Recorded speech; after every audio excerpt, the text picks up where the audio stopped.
Hi everyone, it's the end of the month, so it is best and worst of beauty time. Like I say every single month, I cannot believe where the time has gone. The clocks are about to change, it's going to get a lot darker than it is already, and it's actually getting cold, which is brilliant because I remember this time last year it was really warm, and I only remember that because we took my little boy to his first Halloween party and I had this whole costume planned out that was quite full on and woolly and warm, and I had to change everything at the last minute because on the day it was absolutely boiling. The last few days it's been the most beautiful, gorgeous, sunshiny, clear blue sky days, but it's nice and chilly as well, so love it. So anyway, I've got a really exciting selection of products today. I can't wait to talk to you about some of the things I've got here because I just have some amazing stuff. So let's jump straight in and start with what I've got first. So the first two products I've got to talk about I'm not loving massively, so I suppose this would probably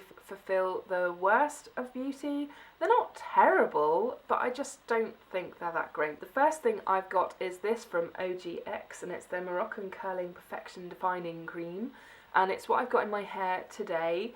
It pretty much has done the same job that any other styling cream that I own has done in terms of what it's done for my hair. It doesn't hold the curl particularly well. When I first styled it for the first hour it looks lovely, and then just gradually my hair gets poofier and poofier, and I looked in the mirror, I just thought this is absolutely ridiculous. I'm getting through it. I don't know how long it's going to take me to finish this when I know that it's not very good. I might see if I can find someone to give it to that might give it a better home. I think for the fact that it is saying it's targeted for curly hair, it just doesn't really do what I want it to. It doesn't have the longevity or the staying power to make my curls stay nice and separated and beautifully formed all day, because the poofiness just takes over like it is with everything at the moment. So maybe it's just me and my crazy hair, I don't know, but this is just not cutting it. Need to find something else. Next, and I did do a separate video on this, I've got the Zelens 3T Anti-Aging Complex Cream stuff. I'm not going to go into a huge amount of detail because I have already done a video on this. The video I did was, is it worth it? Because it's expensive. The full size of this is £95. I just don't think it's that great, to be honest. To start off, it has a really not pleasant smell, at least to my nose. It smells a bit like really strong chemically hair products, a bit like I think in the video I mentioned it reminded me of perming solution, and I've never had my hair permed, this is all natural, but I think the reason why I thought that is when I was younger my friend's mum was a hairdresser, so I used to spend a lot of time at her house watching her mum cut people's hair, and I think it's maybe that smell that's making me think of it. It's just taking me straight back to being in a room full of chemically hair smelling stuff. And she used to kind of specialise in more older ladies' haircuts, and they used to quite often have perms as well, so maybe that's why I thought of perming solution. In terms of its moisturising capabilities, I think there are much nicer things out there dependent on your skin type. I've seen some amazing before and after pictures of what this could do if you've got some pretty serious wrinklage, and I feel like, you know, I've got a fair bit around my eyes, and I've got some pretty amazing grooves in my forehead now. I obviously spend far too much time doing this, and perhaps using this for 2 weeks just wasn't long enough to see out those kind of results, to see if things would improve, because from what I understand there are some amazing things in this if you have really wrinkly skin, and you should notice a difference after using it for 4 weeks. So I don't think I probably used it long enough, and I don't think I'm wrinkly enough, but in spite of all of that I just still didn't think it was that nice and luxurious feeling for £95. Okay, so this is where the fun starts, and I kind of don't know which to go for first because I just love all of it. So I think I'm just going to go with this one, and this is a Revlon Matte Balm in Elusive, number 205. This I got as part of my Fragrance Direct haul, which was, I actually received at the beginning of the month, and I've pretty much been using this every day, I think. I'm sure I have. I don't have it on today, this is one of the other colours. I thought I'd go a little bit more exciting because we were doing best and worst of beauty. And the chances are, if you've seen any of my recent videos throughout October, I probably have been wearing this because I love it. I'll try and insert a clip of what it looks like on, but I'll just swatch them for you on the back of my hand. You can see that I've used it a fair bit because it's already worn down a little bit, but I'll just do quite a heavy swatch. In fact, I'll do 2 swatches. So there's 2 swatches of it there. I don't wear it as obvious as that. I think it doesn't look right on me. So what I do, I'll see if I can replicate it. I just very gently tap and blend it into my lips to get a bit more of a natural colour. That's actually worked quite well. So you can see there's a big difference between the 2 shades there. This is just too obvious for me to get away with without looking like, yeah, doesn't look good. This colour, it looks so much lighter and it looks really pretty and just a little flush of colour on the lips. So I've been really enjoying wearing this. It's a very comfortable formula to wear as well in terms of all of the matte balms. I'm pretty new to experimenting with lip colour, particularly the bolder ones, as you probably may well know. But I just find that they don't slip and slide around. They're very comfortable, very lightweight. I do blot all of them back. This one has been blotted down quite a bit from when I first put it on because it was quite intense. I don't feel like they're really going to go anywhere. And one thing that I do really like about all of these ones that I've used, because I have 4 of them now, is they just fade really gracefully. So instead of just wearing off and just looking really rubbish, they'll just gently fade and fade and fade away until they've all gone, and that I really love about them. So in the same kind of muted mauve colour spectrum, the next thing I've got goes with it so beautifully, and apologies for the packaging, but it goes with the territory. I've got this blush from NARS, and I love it. I love it. It's my go-to daily blush at the moment. It's in the colour Impassioned. I did a ton of research on which NARS blush to get first because Space NK had a really good offer on. This was probably a couple of months ago now. I think it was like £15 off a £60 spend, and I needed a few other bits anyway. I decided that I was going to dip my toe in the water and try a NARS blush, because I just feel like everyone talks about them and I just never experienced one. So I did loads of research, watched loads of videos, and I eventually, I think I narrowed it down to about 3, and then I decided on this one. So like I said, this is called Impassioned, and this is what it looks like. I'm not sure how well this is going to translate on camera, but it's the most beautiful, dusky, mauvey colour, which on the cheeks, I was going to say particularly this time of year it works really well, but I can imagine this looking really pretty in the spring and summer too. So I think this could be one of these kind of colours that works all year round. I've been really wearing quite a lot of like a dusky rose mauve lilac look that just perks up your face a little bit and just makes it look a bit healthier. So this is the first time I'd ever tried a NARS blush, and I just think it's so beautiful. There it is there. So you can see that it's definitely very pinky, but it's actually a really cool dusky rose kind of pink, and I absolutely love it. I think it's beautiful. I do have it on today. I'm not sure if it's showing up that well on camera, so I feel like this is probably a bit of a slippery slope into NARS blush territory. What a way to start. Next, I have a nail product, and it's this from OPI, and it's Act Your Beige, and this was also from my Fragrance Direct haul, and I love this nail polish. I am so pleased with my choice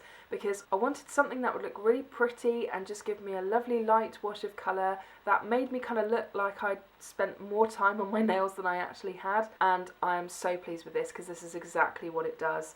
I'm obviously not wearing it today. It's just the most beautiful milky colour with the ever so slight touch of beige to it that isn't really obvious, but just on the nail looks beautiful. I absolutely love a French manicured sort of look. It just fulfills everything I wanted to in this kind of polish. So I'm so glad that I found it, and I'm so glad that it was such a bargain as well. Next, I have got a mascara, and this is a real oldie, but I don't feel like I've ever tried it before. But it's this one from L'Oreal, and it's their Telescopic mascara. Now, I believe this isn't waterproof, because it doesn't say anywhere that it is, but it doesn't smudge on me. Yay! I've had so many issues with mascaras smudging that I've had to try and convert to waterproof mascara. I've been using the NYX top coat to waterproof mascara, and it's so nice to just grab one thing, and this is all I've been using, and I've been using it probably every day. My last mascara that I was really enjoying using was the number 17 one, which I mentioned in my last month's Best and Worst of Beauty, but that kind of got to the point where it was drying out a little bit, so I cracked this one open. I got this ages ago from Latest in Beauty, I think, and it's been sealed and patiently waiting for the day that my other mascara was going to run out so I could warrant opening it. But oh, I'm so glad this has come into my life. It's got a really nice, quite flexible, bristly brush. It's got very, very short bristles on it, and it just seems to pick up the perfect amount of mascara. I have poked myself a couple of times in the upper waterline, which always seems to happen when I try a new mascara until I've got the hang of how to use it, or if I'm in a hurry. I do have to do 2 layers on each side, and for some reason this is my rubbish side for doing mascara. I don't know if you have one too, but this is always and probably forever will be my difficult side to apply mascara until I found this. Because it goes on like a dream on this side. I hardly seem to need to use any, and it's like, BAM! Lashes. Whereas on this side, this has become my problem side using this mascara. I don't know what that's all about, because every other mascara I've used, it's completely the other way around. It's been really nice to get, you know, really nicely defined and fairly volumized lashes with just one product. I can't believe it. So really happy to have found this. I know it's an oldie, but oh, I would definitely repurchase this. Really happy with it. I think I've only got 2 more things to talk about. I seem to have flown through everything, or at least that's how it feels. Don't know how it feels to you guys. Which do I choose first? Okay, we're going to go with a bit of a beauty world cult classic now. And that's why I bought it, because I was in the market for a new concealer. And after doing some research, I really needed one that was going to tackle my still horrendous bags under my eyes, because I have a child that doesn't sleep. And I just thought, I've heard so many good things about this. For me, it was kind of choosing between the Urban Decay Naked Skin Concealer or, da-ding, the NARS Radiant Creamy Concealer, which is obviously the one I went for. Now, this stuff is not particularly cheap. I think it was over £20. I got mine in the shade Light 2, which is vanilla. I was kind of tempted to go for the lightest, but when I looked at lots of swatches, I was a bit worried that it would be too pale. But I am kind of tempted to give it a go, because I only generally use this under the under eye area. It's alright. When I first got it, it blew my socks off. I was so impressed with it. It doesn't crease at all under your eyes, and that has never happened, so super impressed with that, because I do have quite oily skin generally, but quite oily skin around my eyes as well. The only reason why I'm a little bit about it is I don't think I've used it that much. When you compared to some people you see, and they get their concealer out and they're like, ooh, bit of contouring, highlighting, down the nose. I don't do any of that. I'm just me and doing quick mum makeup most days. But I just feel like there's not actually that much left. Okay, I have no idea how much is left in there, but I feel like it's not very much, because compared to when I first got it and it was going on and it felt like there was quite a lot of product, it feels like it's already beginning to run out, and I've not had it that long and I don't use it that much. So in that respect, I'm not massively impressed, but I do love the formula. I think it's a lovely formula. It just obliterates spots, and I'll just see if I can swatch some on my hand. And this is where we have a problem, because I think this has pretty much run out, and I have not had it that long. I've maybe had it a couple of months. I'd quite like a concealer to last a little bit longer than that, especially when it's the price point that this is. So as much as I love the formula and the fact that it just completely knocks out any spots that you've got, just within a couple of taps it just disappears. And it does a fairly good job of knocking back under eye circles too, but I'm really struggling to stand behind this just based on how long it's lasted, because I do not think it's lasted that long. And I'm not like some people that you see where they're like going to town with their concealer, they've already put tons of foundation on and they're putting it here, there and everywhere. I am quite careful with how much I use, and I generally just use it under my eyes and maybe on a spot if it is still quite obvious after I've used foundation, but really not impressed with how long this has lasted. And I feel like no one's actually mentioned that from any of the reviews that I've seen, and for me, I want a concealer to last longer than this. It feels like I've only just had it. So love the formula, not so impressed with how long it's lasted. So the last thing that I've got, and this is probably the best thing to finish on because I think that this has fulfilled my spot for Holy Grail setting powder. Can you guess what it is? Have you got any ideas? Because there's a few out there. It's a loose powder. Any ideas? Yes, it's another NARS product. This is the translucent crystal light reflecting setting powder, and oh, this has changed everything. This stuff, amazing. It's the best stuff I have ever used. You don't need very much. If you've got oily skin, this is an absolute must. Now, I've had this the same length of time as the Radiant Creamy Concealer because I got them at the same time. And just show you, oh, there's actually quite a lot in the lid there. I keep worrying about dropping this and then thinking, oh my god, there's probably a few pounds just all over the floor. But you can see that there's quite a fair amount left in here because literally I just get my powder brush. I mean, that is probably way too much. I think I've been waving it around a bit too much. But I just give it a slight shake like that to get some product up into the top. Yeah, I really have way too much in there now. I literally just dip my powder brush in there, and as soon as you start to put it on your face, you can instantly feel it's just magic of some kind because it looks amazing on whatever foundation I've put it on. I set my under eyes with it too, so I use my Real Technique setting brush, I think it's called, the little pink one, because that's really good for under the eyes. So I dip a little bit and go under the eyes too. This stuff has just been a game changer.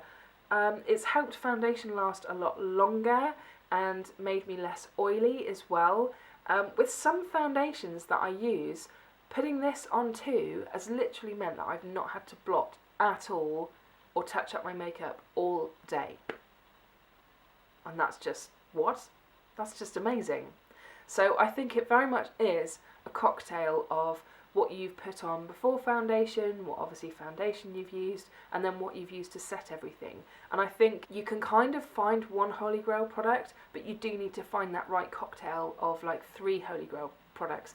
And I feel like I am so close to finding my perfect Holy Grail foundation routine, which obviously includes skincare and setting powder, because this is locked in. This stuff is fantastic. And I feel like it's going to last a really long time too. I think it's really good value. Unlike the concealer, which I feel like run out really quickly, I think this is going to last ages. In fact, if I turn it around, there's a lot in there and you really don't need that much. And it's just transforming. I'm not sure what it would be like on dry or normal skin, but from what I've read, people do say that it just has this miraculous property that just works with all skin types really nicely. As the name would suggest, it's a light reflecting powder as well, so it does give you a really subtle kind of healthy glow as well, but it is really subtle. I'll just see how it will swatch. Oh my god, I've been shaking it around too much and I've got a ridiculous amount sat in the top now. See, straight away, just putting this on the back of my hand now feels like ridiculously smooth. Don't think it's really going to pick up because it is very subtle, and so it should be too, because you don't want to be putting something all over your face and having it look really obvious. So if you're in the market for an amazing new face powder, then I just don't think you can go wrong with this. I think it's absolutely fantastic, and I will continue to repurchase this for as long as, really. I can't ever see me switching to anything else because this just fulfills everything in my life, really, in terms of what I want from a setting powder. So that's it for this month. I feel like it was a really exciting month in terms of the stuff that I've been really loving and the fact that I've actually found a Holy Grail product. I am so excited. Let me know in the comments if you've tried any of these products and are as excited as me about them, because I'm just so happy with them and it's so nice to be able to share it with you guys. So that's it from me. I hope you're all really well and I will see you again soon. Bye! They had a few others by the same brand as well, which were cheaper, but of course I just instantly thought, I've got to find out what a £250 perfume smells like. I'd be mad to pass this opportunity up.